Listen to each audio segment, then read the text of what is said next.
Olá, você está no canal Literologia, um espaço usado para falarmos sobre língua portuguesa, e sua diversidade de estudos, e também sobre a questão do estudo em si, de modos de estudar, tipos de estudo e tal.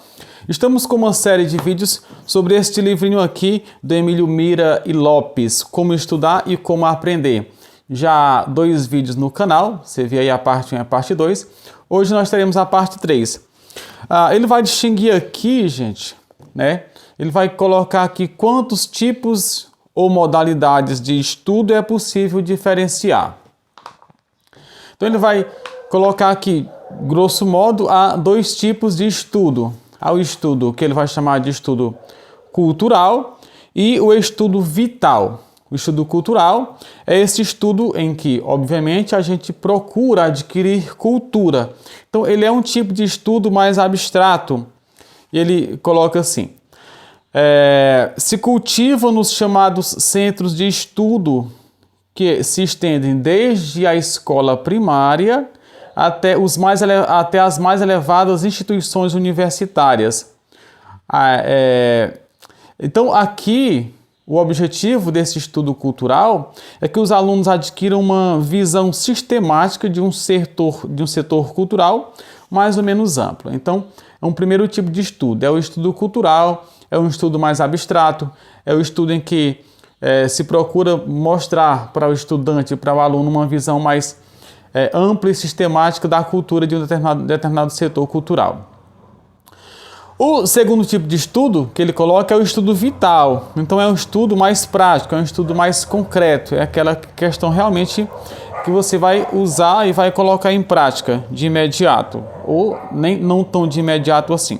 Então, nesse caso, ele diferencia aqui os estudos científicos, artísticos, técnicos.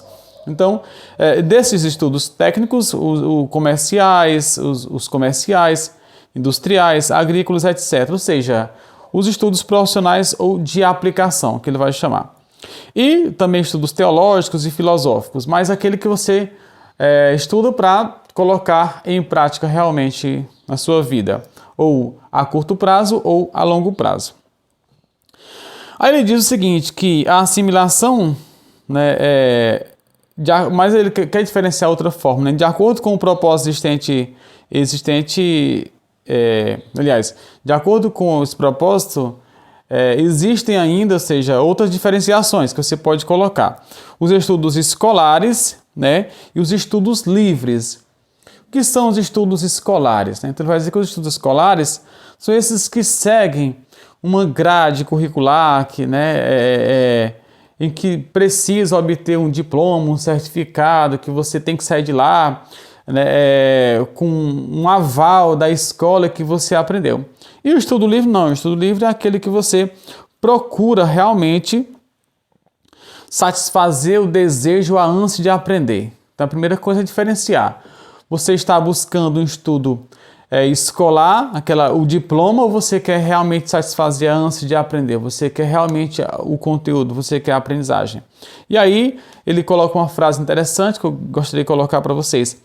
Aqueles que empreendem os estudos com a finalidade escolar, infelizmente, costumam se preparar mais para ir bem nas provas do que para adquirir o domínio da matéria. Gente, e este é realmente o grande problema, E aí, lembre-se de que esse livro é lá da década de 50, 60, mais ou menos. Então ele vai dizer que o problema é que os alunos estão na busca de um diploma e por isso ele estuda muito mais para ir bem numa prova do que para ter o domínio da matéria. Então, se estuda para tirar notas boas. Quando se estuda, porque é comum hoje as pessoas nem estudarem mais nem para isso. Então, precisamos saber o que é que nós queremos. É somente tirar notas boas ou que essas notas sejam simplesmente uma consequência do domínio da matéria? Então, a ideia seria essa, domínio do conteúdo, domínio do assunto, gente, E aí ele coloca assim, a gente precisa se dar conta, se a gente fosse olhar com calma essa questão da escola, a gente talvez se desse conta da heterogeneidade, que existe, aliás, nos campos de estudo, seja ele na educação básica, seja nos campos universitários. E aí seria realmente entender qual é o propósito de estudo de cada um, qual é a ideia de estudo que cada um quer ter, quer seguir.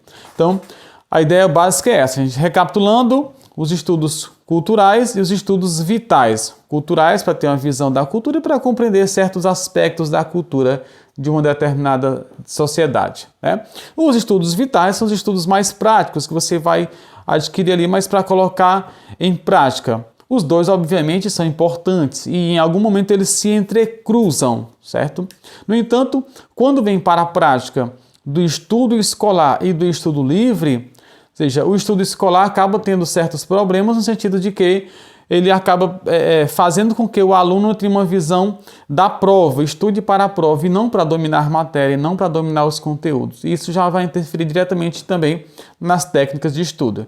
Então, o importante é saber em que momento esses tipos de estudos se entrecruzam e saber que a gente estuda não é para nota em si, é para ter um domínio do assunto, ter um domínio do conteúdo, é para entender certos aspectos da sociedade, mas tanto na questão teórica quanto na questão prática. É isso, essa pequena parte aqui do livro do Emílio Meira e Lopes, gente. Aqui, terceira parte aqui desse livrinho aqui. Foi um prazer e até a próxima.